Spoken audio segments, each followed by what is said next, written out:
بسم اللہ الرحمن الرحیم۔ السلام علیکم۔ ایک بوڑھے شیخ کو اپنے ایک مرغا بہت پیارا تھا۔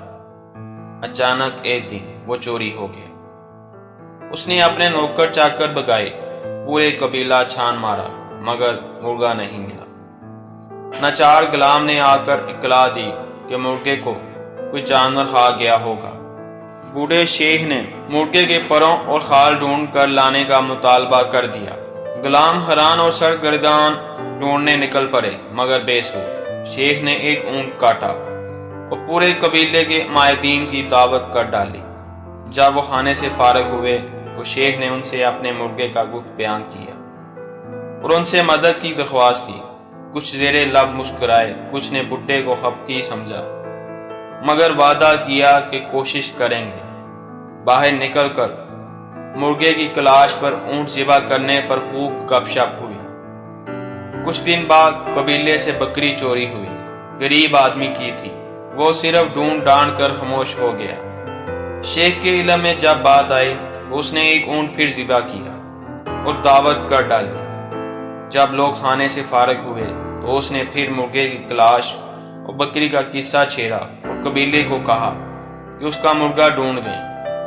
آپ کو کچھ نے اسے برا بھلا کہا، کچھ نے اس کو دلاسا دیا تو اتنی بڑی بات نہیں، صبر کر لو، اس سے زیادہ اپنا نقصان کر چکے ہو۔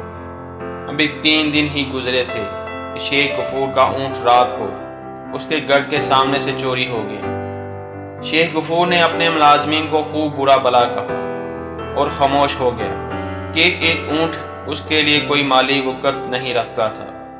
بڈھے شیخ کو جب علم ہوا کہ اس نے پھر ایک اونٹ کاٹا اور قبیلے کی دعوت کر دی۔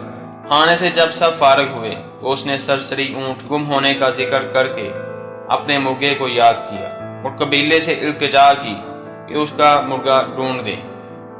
اب کو محفل میں خوب گالی گلوچ ہوئی اور بڈھے کو کہا کہ اب اگر دوبارہ اس نے مرغے سے متعلق کوئی حرکت کی تو پورا قبیلہ اس سے قطع تعلق کر لیں گے۔